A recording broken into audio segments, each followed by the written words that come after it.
Desde junho de 2015, os candidatos à primeira habilitação tiveram um novo elemento incluído pelo Conselho Nacional de Trânsito, o simulador de direção, e também alguns reais a mais no valor da CNH.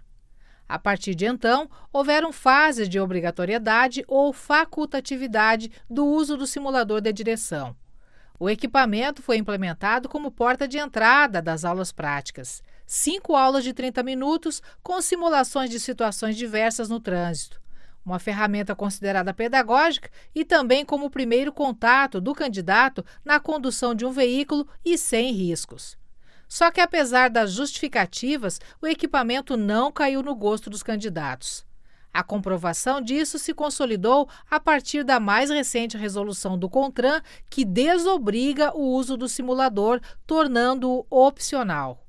A Rosa, que é a diretora-geral do CFC Guidare, conta que desde 22 de setembro, quando a nova resolução já era uma possibilidade, nos novos processos de CNH não foi cobrado o uso do simulador, ainda que as 5 aulas fossem ofertadas aos candidatos. Não houve interesse. O uso opcional do simulador se confirmou e vigora desde o dia 10 de outubro e, com a falta de adesão ao equipamento, que é usado via contrato de comodato com uma empresa de São Paulo, o mesmo será devolvido até o final de novembro. Inclusive, durante uma turma teórica presencial que terminou semana passada, eu conversei com o instrutor Luciano para que os alunos todos eles tivessem uns 5 minutos de aula teste, para ver se eles tinham interesse em marcar alguma aula de simulador ou não. Eles não tiveram interesse. Eles acharam assim que aquilo ali não era interessante. Eles conversando depois, no final da turma, eles acharam bem melhor marcar 5 aulas práticas e não de simulador. Então, o simulador vai ser devolvido, os 2 equipamentos, porque não vai ter procura, A preferência dos alunos foi pelo desconto ou conversão em aulas práticas. A CNH categoria B, que custava R$ 2.714,16, tendo desconto de R$ 377,60 referentes ao simulador de direção, passou a custar R$ 2.336,56.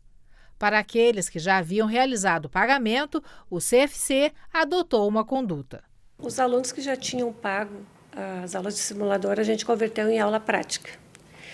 Porque nós não estávamos cobrando o simulador desde o dia 22 de setembro, que foi quando a medida provisória passou a valer mesmo, porque a medida provisória 789 de 2020 foi derrubada em última instância, e aí nós resolvemos não cobrar mais o simulador. Os alunos que tinham pago bem antes, nós estamos convertendo em aula prática, ou vai ficar com saldo em crédito para eles usarem até o final do processo, E aí depois a gente devolve conforme está no contrato de prestação de serviço entre o aluno e o CFC. O aluno fez 20 aulas práticas, fez a prova e não foi aprovado.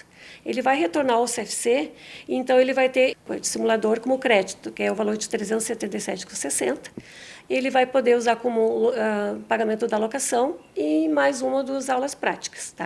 Se ele fizer novamente a prova, e for aprovado, nós vamos devolver conforme está no contrato de prestação de serviço. E o simulador agregava, de uma certa maneira, para o desempenho dos alunos, ou, de repente, para os alunos era apenas uma taxa a mais que tinham que pagar e eram aulas a mais que tinham que frequentar? Olha, no nosso ponto de vista, sim, mas era uma obrigação. Porque entre a aula de simulador e a aula prática são 2 aulas bem diferentes uma da outra, São realidades distintas, Então, eu acredito assim, como era uma exigência, e nós tínhamos o aluno tinha que fazer essas 5 aulas, a gente não pode estimar se agregou, se somou, a gente não tem como estimar, Claro que já foram feitos testes e foram comprovado que o simulador ele dá uma certa segurança para o aluno, mas o aluno ele sempre teve aquela resistência em ter que fazer aula de simulador. Eles preferem, assim, conversando com eles, lá no atendimento mesmo, eles dizem, eu prefiro 1000 vezes a aula prática que no simulador. E é o que será a partir de agora? É o que será a partir de agora. Nós não vamos, no momento que nós entregar o equipamento, nós não vamos oferecer mais aula de simulador, por enquanto é opcional. E se o sindicato entrar com recurso, a gente já vai ter entregue, é difícil retornar novamente às aulas de simulador, tendo em vista que o restante dos estados do país estão desobrigados, né? Se tornando opcional.